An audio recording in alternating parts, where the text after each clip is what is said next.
प्यारे बच्चों, आप सबका आज की क्लास में स्वागत है। इसके पहले हम लोगों ने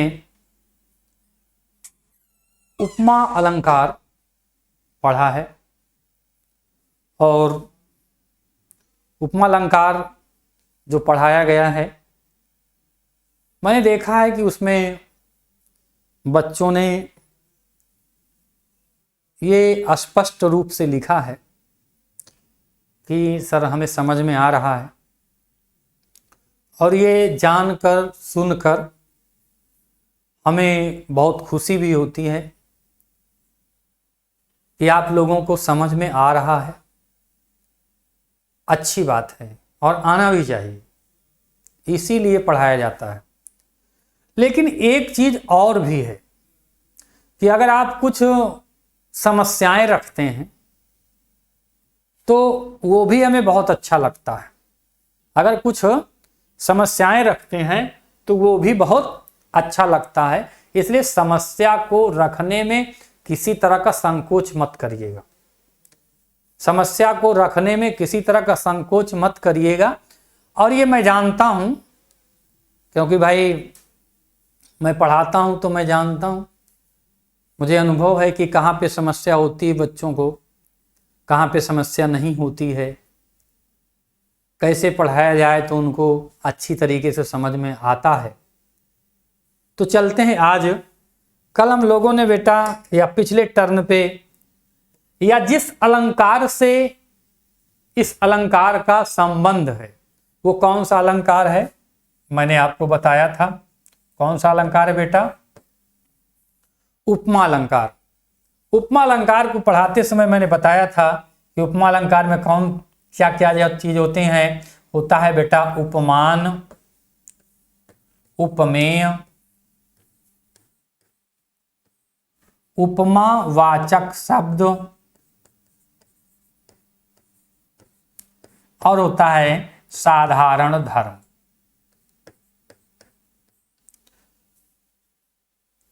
ये चीजें मैंने आपको बताई थी कि उसमें 4 चीजें होती हैं। और साथ साथ ये भी बताया था कि अगर एक का किसी कारण से अभाव हो जाए या एक ना हो तो भी वो उपमा अलंकार ही होगा। केवल बात इतनी है कि जिस अंग का, जिस अंश का लोप होगा, जब नाम लिखने लगेंगे तो लिख देंगे भाई, अगर उपमान का लोप है तो लिख देंगे उपमान लुप्त उपमा अलंकार। अगर उपमेय का लोप है तो लिख देंगे उपमेय लुप्त उपमा अलंकार। या वाचक शब्द लुप्त है तो वाचक शब्द लुप्त उपमा अलंकार लिख देंगे। और साधारण धर्म अगर लुप्त है तो लिख देंगे साधारण धर्म लुप्त उपमा अलंकार। इसमें किसी को कहीं पर कोई भी प्रॉब्लम ना हो रही होगी, ये बात आपको पहले बताई गई है। अच्छा, और ये भी बताया था मैंने कि बेटा जब अगर 2 के स्थान पर 2 के, ये 4 के स्थान 4 ये जो हैं, 4 में हमने 1 को लोप कर दिया तो वो हो गया लुप्त उपमा अलंकार। अगर हम 2 का लोप कर दें, अर्थात क्या बचे? केवल जो है उपमान और उपमेय बचे, केवल उपमेय और उपमान बचे, तब क्या हो जाएगा? तब ये हो जाएगा बेटा, तब ये हो जाएगा रूपक अलंकार। रूपक अलंकार का मतलब ये होता है कि जहां पर उपमेय और उपमान 2 ही चीजें होती हैं, तीसरा वहां कुछ नहीं होता है। और एक बात विशेष है, और इस प्रकार से इनको रखा जाता है। इस प्रकार से क्या किया जाता है?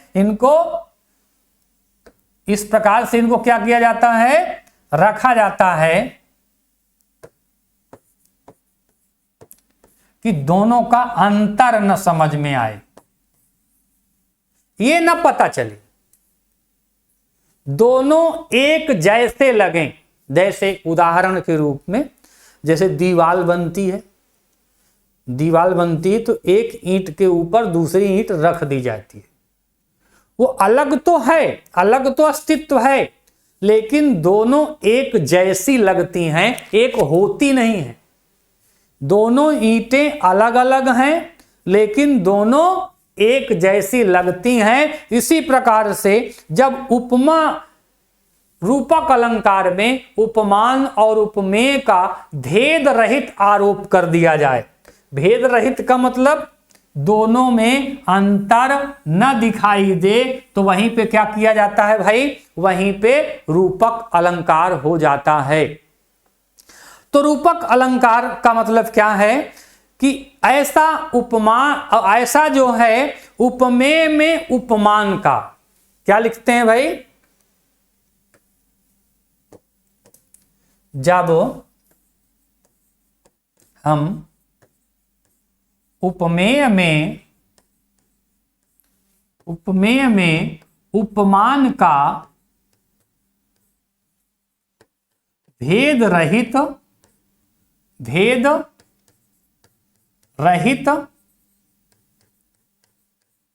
आरोप कर देते हैं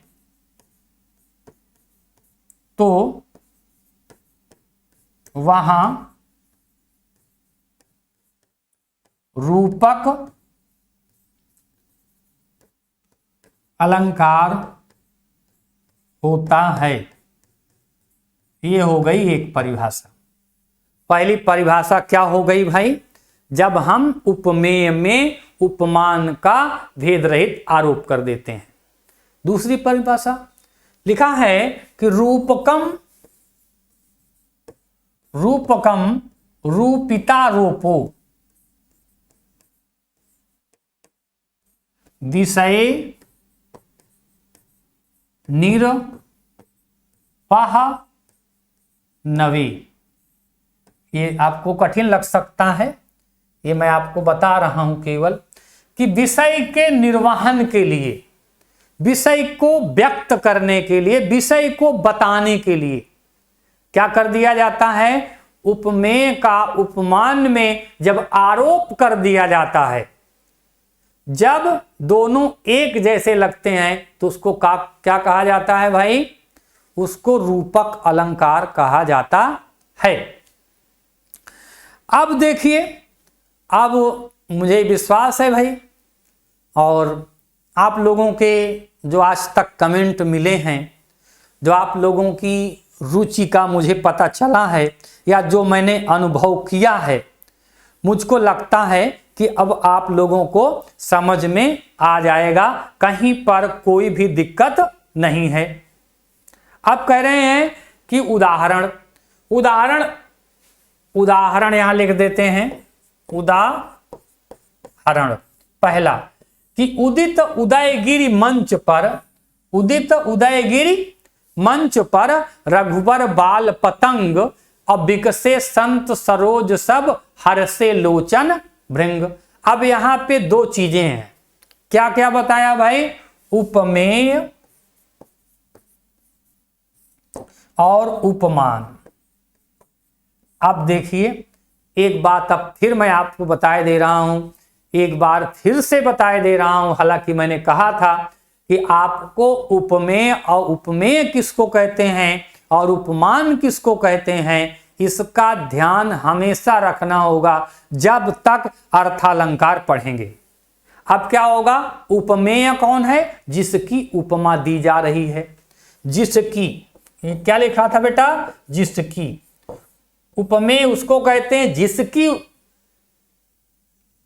और उपमान उससे कहते हैं जिससे उपमा की जा रही है, जिससे उपमा की जा रही है। अब क्या है भाई, कहते हैं रघुवर क्या है, राम है। अब बाल पतंग क्या है, प्रातःकालीन सूर्य।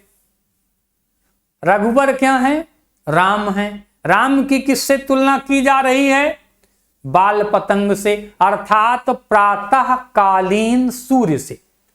तो राम क्या हो गए, ये उपमेय हो गए, और उपमान क्या हो गया, बाल पतंग हो गया। यही दो चीजें आपको पहचाननी है, यही दो चीजें आपको पहचाननी है। रघुवर क्या है, राम क्या है। रघुवर माने रघुवंश में उत्पन्न सर्वश्रेष्ठ सर्वश्रेष्ठ राजा। तो रघुवर क्या है? रघुवर हैं उपमेय, जिनकी उपमा की जानी है। और किससे उपमा की जानी है? प्रातः कालीन सूर्य से। जब प्रातः कालीन सूर्य होता है तो विकसे संत सरोज सब। क्या हो जाता है? संत सरोज, सरोज माने कमल, और सज्जन लोग। राम के उदित होने से क्या हो जाता है? सज्जन प्रसन्न होते हैं राम को देख करके। और प्रातः कालीन सूर्य को देख करके कौन प्रसन्न होता है? सरोज, कमल, कमल खिलता है। तो उसी प्रकार से अब हमें लगता है, हमें ये मतलब पूरी तरह से विश्वास है कि आपको कहीं पर कोई भी दिक्कत नहीं हो रही होगी। समझ में आ गया है? उपमेय और उपमान। अब आगे चलते हैं। आगे आप लोगों को भी जिस तरह से पिछली क्लास में मैंने एक दो उदाहरण छोड़े थे, एक दो बच्चों ने कमेंट लिखा है कि सर यहाँ पे ये होगा, वहां पे ये होगा, इसलिए आज भी आपको, कल मैंने एक उदाहरण छोड़ा था, आज आपके लिए दो उदाहरण छोड़ूंगा कि किसमें कौन उपमान है और कौन उपमेय है, ये आपको लिखना होगा। ये आपकी भी जिम्मेदारी है। और जब आप अपने से करेंगे तब फिर आपको समझ में आएगा। अब अगला उदाहरण है बेटा कि चरण कमल बंदो हरिराई। क्या कह रहे हैं? चरण क्या है और कमल क्या है? चरण की तुलना किससे की जा रही है? कमल से की जा रही है। तो कमल क्या हो जाएगा? उपमान हो जाएगा। कमल न? और किसकी तुलना की जा रही है? यहां पैर की तुलना की जा रही है। तो ये क्या हो गया? उपमेय हो गया। ध्यान रखिएगा, जिसकी बस एक ही चीज ध्यान रखना है इस अलंकार में कि उपमान क्या है और उपमेय क्या है। और जहां पर उपमान और उपमेय दोनों होगा, जहां पर उपमेय और उपमान दोनों होगा, वहां पर क्या हो जाएगा? रूपक अलंकार होगा, या दो ही होगा, ऐसा कह सकते हैं। जैसे क्या कह सकते हैं कि उपमा अलंकार में चार चीजें होती हैं: उपमान, उपमेय, उपमावाचक शब्द, साधारण, धर्म। ये क्या होता है? ये होता है उपमा अलंकार। अगर एक कम हो गया तो क्या कह देंगे? लुप्त उपमा अलंकार बनना शुरू हो जाता है। और जब दो गायब हो जाते हैं, अर्थात उपमेय और उपमान दो ही बचते हैं, और जब ये दोनों बचते हैं तब क्या हो जाता है भाई? तब हो जाता है रूपक अलंकार। अब चलिए आगे चलते हैं। जैसे यहां देखिए, चरण क्या है? उपमेय है, और कमल क्या है? उपमान है। बस दो ही चीजें ध्यान रखना है। अब कहते हैं मैं तो चंद्र खिलौना लई हूं। अब क्या है? चंद्रमा है। ये क्या है?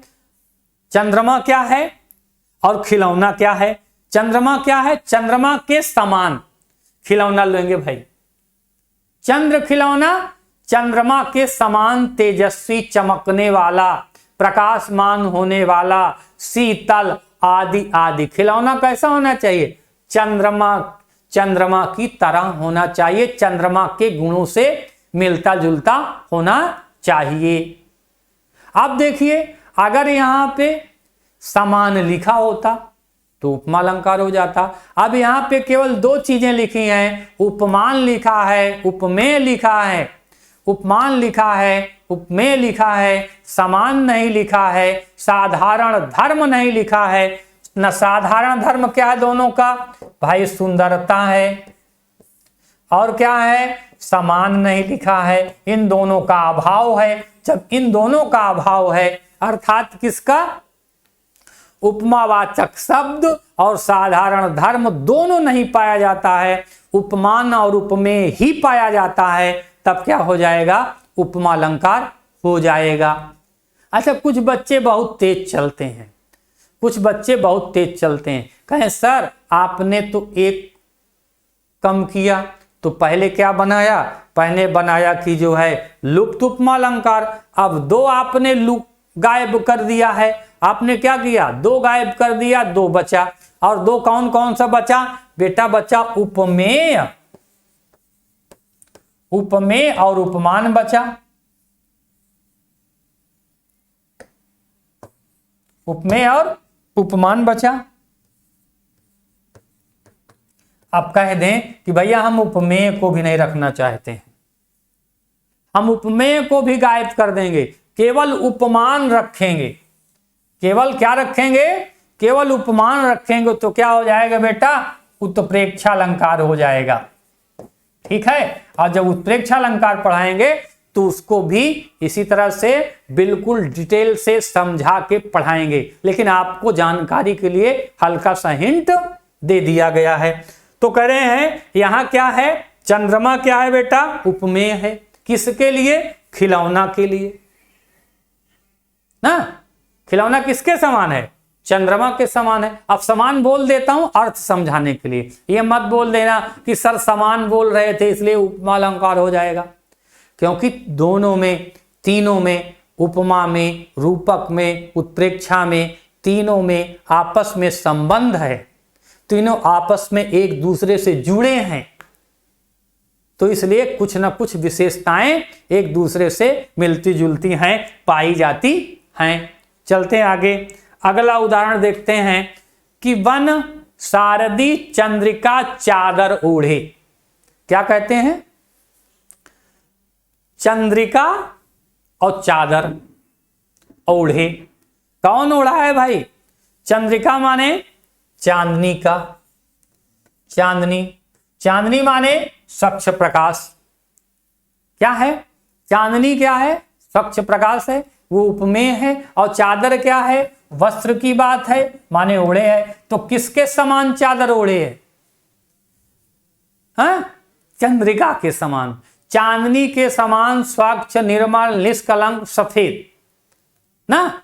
यहां पे क्या हो जाएगा बेटा, यहां पे हो जाएगा रूपक अलंकार। अच्छा, मैंने यहां पे इस बार जो है आपको क्या कर दिया है, स्पष्ट भी किया गया है कि अगर दिक्कत होगी, कहीं भी दिक्कत होगी, ये लगे कि हमें यहाँ पे समझने में, पढ़ने में दिक्कत हो रही, तो बिल्कुल बताइएगा, संकोच मत करिएगा। और इसी तरह से एक एक अलंकार को लेकर के आपको आगे बढ़ेंगे, जिससे आपको अच्छी से अच्छी जानकारी हो सके। आप परेशान मत होइएगा, बस पढ़ते रहिए। आप कहते हैं कि आवत जात कुंज की गलियन रूप सुधा नित पीजे।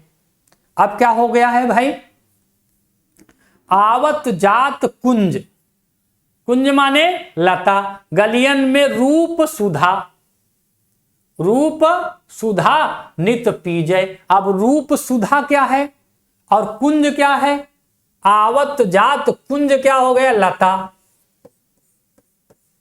गली हो गया रास्ता। अब रूप क्या हो गया, सौंदर्य, और सुधा क्या हो गया, अमृत। अब बताइए, सौंदर्य और अमृत, तो अंदर क्या है भाई, ये क्या हो गया, सौंदर्य क्या हो गया, उपमेय हो गया, और अमृत क्या हो गया, उपमान हो गया। किसकी उपमा की जा रही है, सौंदर्य की। किससे उपमा की जा रही, अमृत की, अर्थात देखने की। तो सुंदर सुंदर स्वरूप को, सुंदर स्वरूप को देख करके अमृत के पान करने के समान, अमृत के पान करने के समान आनंद की अनुभूति होती है। बात समझ में आ गई। यहां से देखो लिखा नहीं है, इसलिए नहीं लिखा है कि अब आपको भी थोड़ा सा दिमाग लगाना है। पहले इसलिए लिखा दिया 1 2 3 में कि आपको समझने में ज्यादा प्रॉब्लम ना हो। उसके बाद यहां मैं आपको बताऊंगा, समझाने की कोशिश करूंगा, और फिर उसके बाद मैं नहीं समझाऊंगा, आपको बताना है। मैं फिर नहीं समझाऊंगा, फिर आपको बताना है। अब क्या कह दिया, गोपी पद पंकज पावन की रज जामे भीजे। अब यह हो गया पद पंकज। पद क्या हो गया भाई, और पंकज क्या हो गया। पद माने हो गया बेटा पैर, और पंकज माने हो गया कमल। ठीक है ना। कौन है उपमान और कौन है उपमेय? पैर क्या है? पैर क्या है? उपमेय है। उपमान कौन है? पंकज है। पंकज माने कमल। तो कमल के समान गोपियों के पैर हैं। कमल के समान जो उनके पैर हैं, पवित्र पैर हैं, पावन पवित्र, उस आते जाते क्या हो जाता है भाई? पैरों में मिट्टी लग जाती है। आज जब चलती हैं गोपिकाएं, कमल के समान जो उनके कोमल पैर हैं, उसमें जब पैदल वो चलती हैं तो क्या हो जाता है?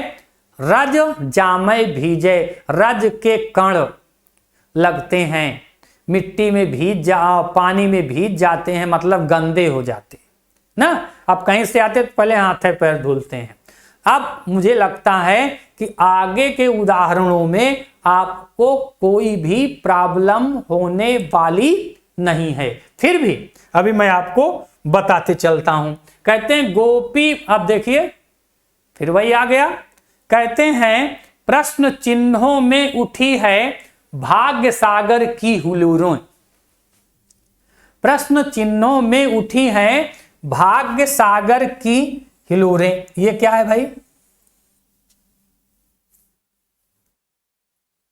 भाग्य के सागर। कौन से सागर में? भाग्य का समुद्र। तो किसका समुद्र है? समुद्र किसका है? भाग्य का है। भाग्य क्या है? भाग्य क्या है? उपमेय है। सागर क्या है? उपमान है या लहरें। सागर का एक अंश लहर भी होता है ना, लहर को भी हम इसमें से जोड़ सकते हैं, भाग्य सागर। ठीक है ना। बात समझ में आ गई। ये भाग्य क्या हो गया भाई? भाग्य हो गया आपका उपमान, और सागर की लहरें क्या हो गई? उपमेय भाई। ये क्या है? यह है उपमेय।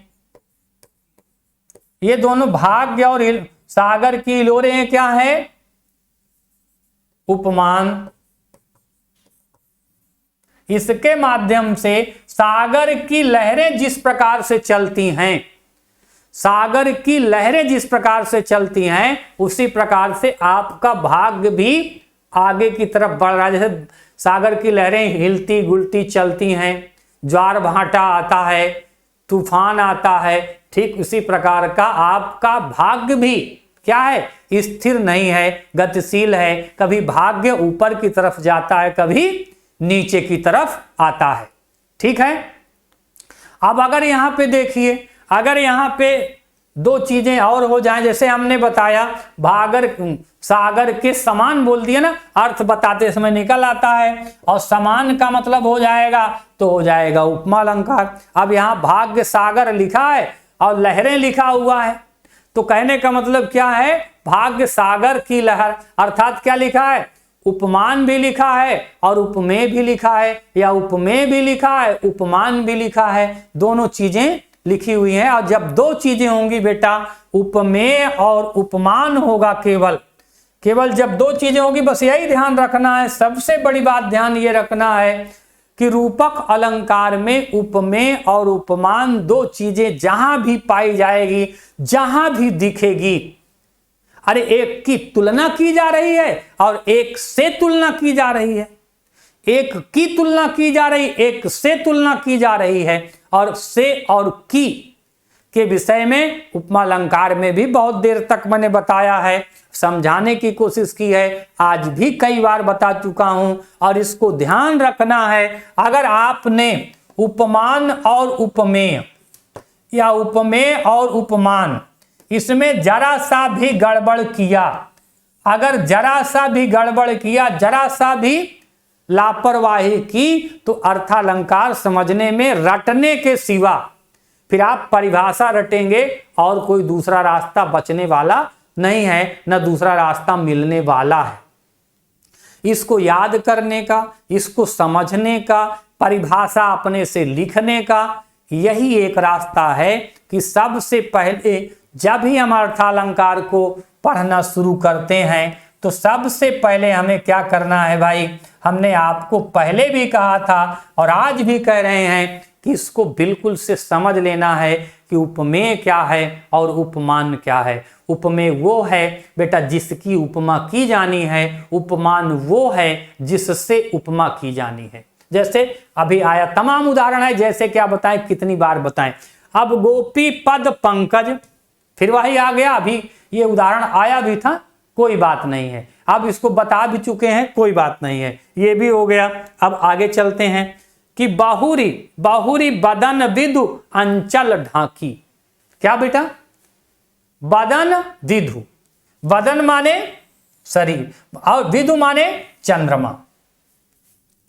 बदन माने मुंह कह सकते हैं, बदन ऐसा शब्द है कि, और यहां क्या है, चंद्रमा।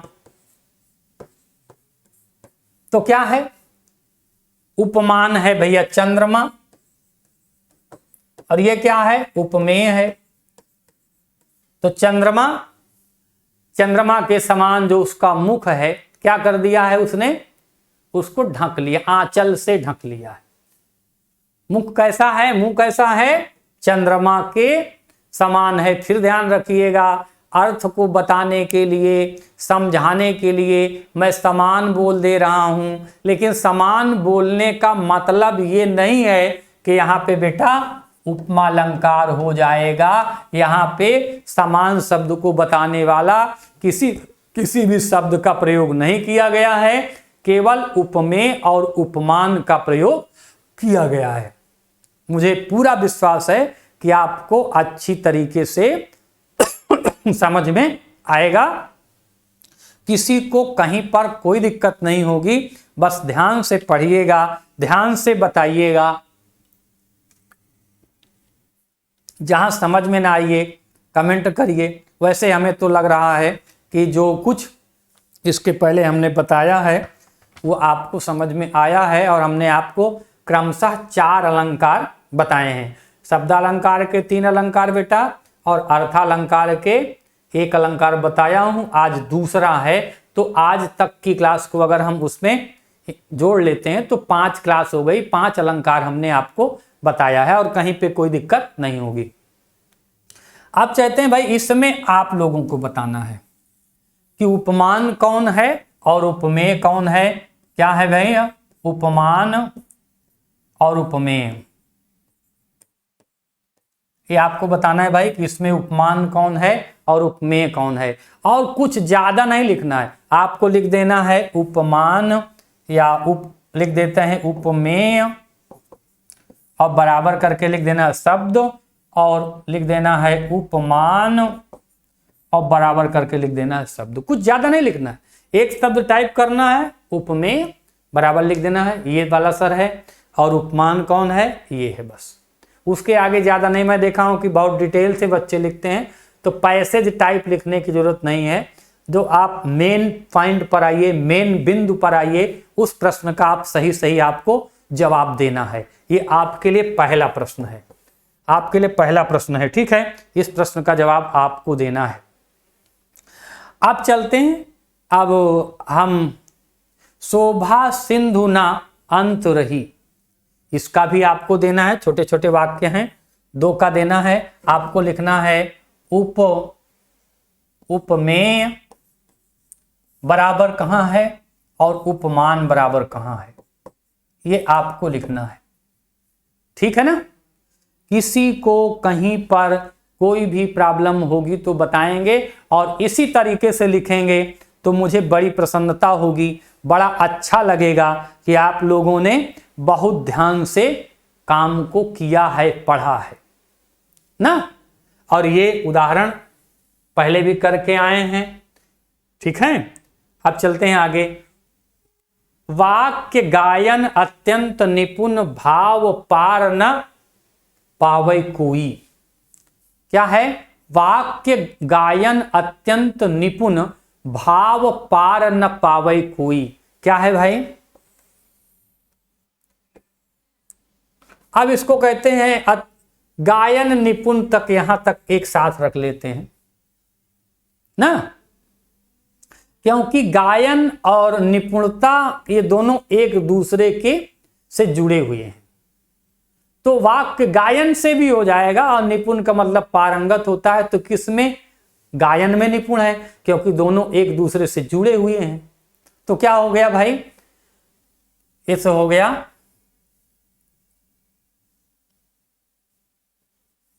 उप में क्या? गायन। और क्या हो गया? निपुण। और कैसा? वाक्य क्या है? ये गायन है। गायन वाक्य एक में है, और निपुण का मतलब कहते हैं पारंगत होना। तो गायन में क्या है? पारंगत है। उपमेय क्या हो गया? वाक्य गायन। और उपमान क्या हो गया?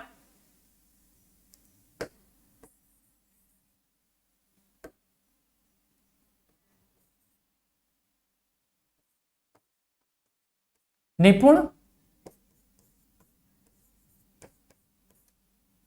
ठीक है ना? अच्छा, एक चीज और है, अगर हम ऐसे भी कर देते हैं, इसमें एक तरीके से और हम इसका निकाल सकते हैं। ये क्या है? और भाव पार। ठीक है? भाव माने ऐसा गायन है कि जिसका कोई क्या कर सकता है? पार नहीं पा सकता है। समझ में आ गए? ये क्या हो गया? ये हो गया उपमेय। वो हो गया ये हो गया उपमेय, वो हो गया उपमान। अब आगे है कि बीती विभावरी जागरी। आपने इसको पढ़ा है भैया, इसको आपको बताना है। ये आप लोग बताएंगे। इस पर क्या करेंगे कि उपमान कौन है या उपमेय कौन है, दोनों चीजें इसमें आप लोग बताएंगे। ये आपने पढ़ा है, इसको आपने पढ़ा है, ये आपकी बुक का है। इसमें किसी को आप कहते राम नाम मन दीप धर जीह देहरी द्वार, और एक राम घनश्याम हित और चातक तुलसीदास। क्या करें हैं? राम नाम मणि दीप धर। क्या करता है? अब मणि का कर दीजिए भाई, मणि कैसे है? और दीप धरो, मणि को कैसे समान? दीपक के समान धरो भाई। ये क्या है? मणि क्या है? राम नाम, और दीप क्या है? प्रकाश के लिए है। तो राम नाम क्या होगा? किसके समान रखना है? कौन है? राम नाम जो है बहुमूल रत्न के समान है, बहुमूल रत्न के समान, और दीपक के समान उसको धारण करो। तो किसके समान धारण करो? कौन उपमान है भैया? उपमान है दीपक, और क्या है? उपमेय है राम नाम, या मणि भी कह सकते हैं। राम नाम दीपक के समान है। ठीक है? समझ में आ गई बात? आगे चलते हैं। अब हमें नहीं लगता है कि आपको बहुत समझाने की जरूरत है, आपको निश्चित रूप से पूरी तरह से समझ में अब तक आ गया होगा, कोई दिक्कत होने वाली नहीं है। बस क्या है? दान परस बुद्धि शक्ति प्रचंड, दान परस बुद्धि शक्ति प्रचंड, बर विज्ञान कठिन को दंड। क्या कहते हैं? दान परस बुद्धि शक्ति प्रचंड। दान का क्या करना? स्पर्श करना। दान माने देना, लेना। दान का स्पर्श करना। दान तो जानते हैं ना? दान भी नहीं जानते हैं, दान भी नहीं जानते हैं, दान तो जानते हैं। और बुद्धि शक्ति प्रचंड, बुद्धि और शक्ति क्या है? बहुत ही तेजस्वी है, बहुत ही तेजस्वी है। बर विज्ञान, श्रेष्ठ ज्ञान है। और कठिन को दंड, क्या है? कठिन दंड देना है। आगे ठीक है? अगर कहीं पे कुछ भी कोई भी प्रॉब्लम होती है तो उसको बताएंगे, उसको कमेंट करेंगे। और इसके बाद जैसे मैंने आपको बीच क्लास में ही बताया थोड़ा सा, अब इसके बाद हम लोग क्या पढ़ेंगे? इसके बाद पढ़ेंगे हम लोग उत्प्रेक्षालंकार। क्या पढ़ेंगे बेटा? उत्प्रेक्षालंकार। अलंकार पढ़ेंगे, ठीक है। और उत्प्रेक्षा अलंकार को संक्षेप में मैंने बताया है, और उत्प्रेक्षा अलंकार को अगले टर्न पर आपके सामने बताया जाएगा, पढ़ाया जाएगा। और उसके साथ साथ एक आपसे ये कह रहा हूँ, पूरे मन से पढ़िएगा, जहाँ पे प्रॉब्लम हो उसको बताइएगा। और अलंकार के बाद कौन सा टॉपिक इस तरीके से उठाया जाए कि जिससे आपको लाभ हो, जिससे आप